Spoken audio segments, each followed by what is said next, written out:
Soldering pipe seems old school, but when you do it, it lasts like 50 to 70 years. This skill is super easy to learn, and Corey will give you the rundown on how it works. I'm Danielle, and welcome to De-cor Homes.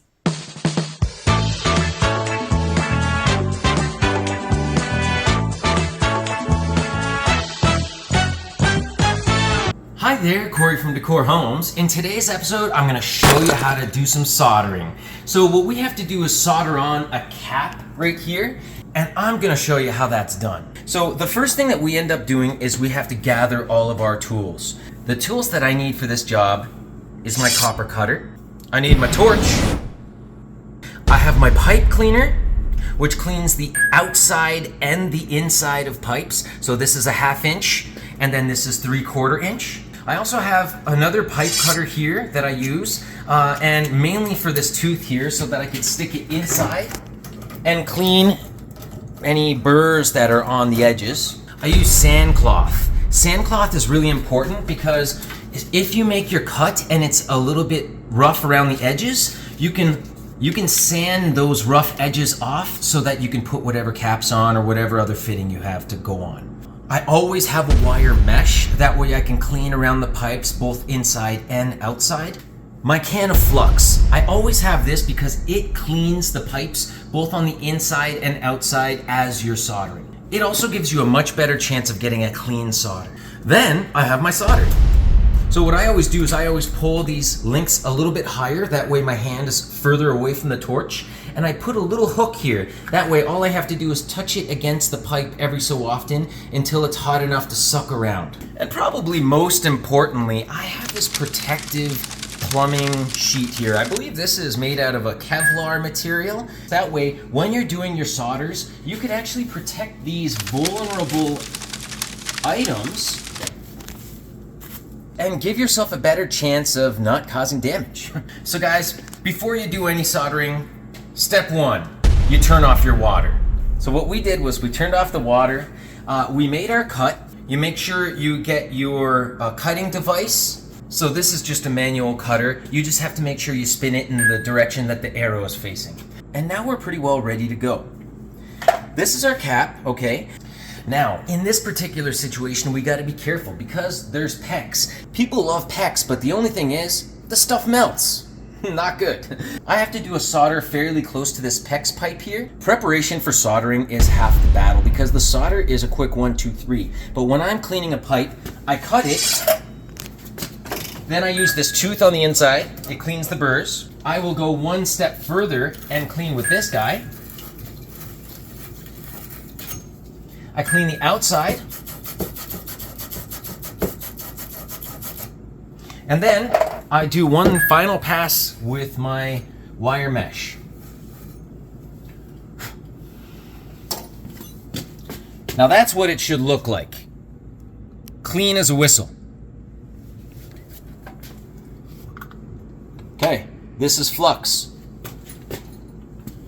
Strategy is put it inside, roll it around.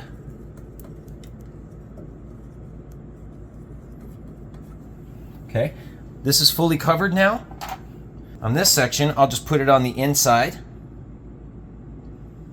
It should just slide right on. Just like that. So one thing I didn't mention, always have a towel or something to protect the area around you. Nothing sucks more than making a cut or making a solder and having pieces of melting solder fall all over people's stuff, okay? So you have to protect the area when you solder because you don't want to make a mess. People often overlook housekeeping practices, but literally that's the most important thing because no one wants you walking in their house and doing more damage than good. We've done all of our preparation. The pipe is ready. It's looking decent. So what I'll do is I'll extend this over here. The vulnerable pipe is over here. So it would help if I was maybe soldering from closer on this side. The strategy I'm using here for my solder is that the fire is coming from one side, okay? Once the pipe is hot enough, what you can do is just touch it on the seam. And once the heat is at a certain level, something is going to happen once the pipe reaches a hot enough temperature. There's something called capillary action, and this capillary action basically will pull the melted solder into the seam and towards the heat. All right, so this is what we're trying to achieve. You're not heating the pipe up so that it's like melting everything else. You're just heating the pipe up so that it's hot enough to activate the solder and the capillary action. All right, so that's what we're trying to do, and then we'll clean it right afterwards.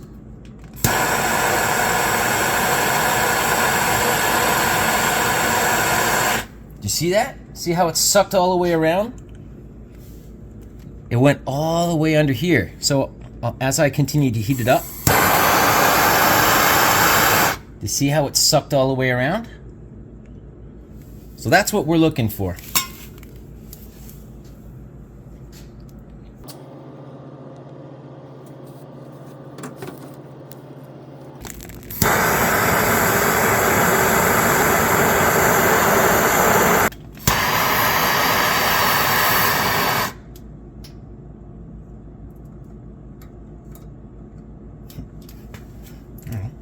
Once you're done soldering, it's always important to give it a wipe down, because if things aren't cleaned properly after it's soldered, it'll look like this.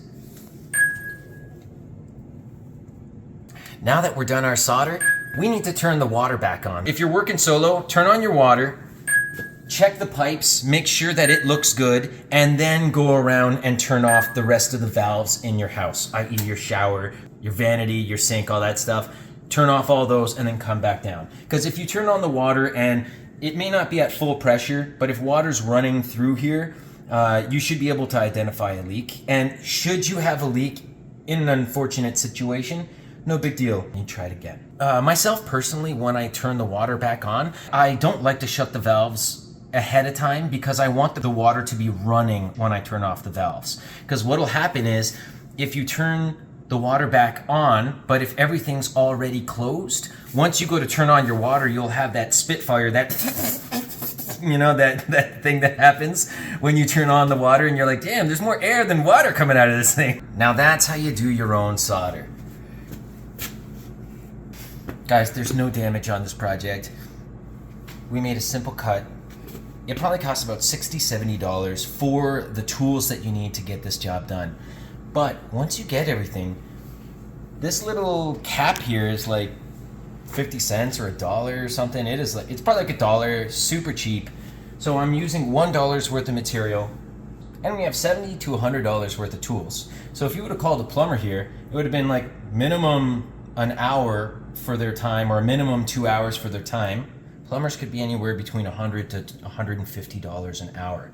So if they charge you a minimum of $200 to $300 just to show up and to do this simple cap, like, you get these tools for, you know, $100. You're laughing, and you could do it yourself, and then you're good to go for future jobs. Now, I'm not telling you to plumb your entire house, because plumbers do this for a living, and this is what they should do because there are things that they know that you don't know. But if you're doing a simple fix, or if there's something that's broken on your house and your wife says, you know, honey, just get this fixed because I can't take it any longer. You know what? You roll up your goddamn sleeves and you get it done. This is how we do it. If you have any questions, please don't forget to put a comment in the comment section. If you found this video helpful, make sure you hit that like button and subscribe because we'd love to show you plenty more videos. On that note, catch you on the flip side.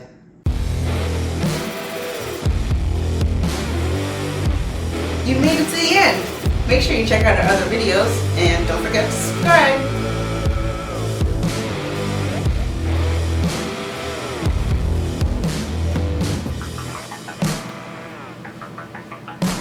See you next time.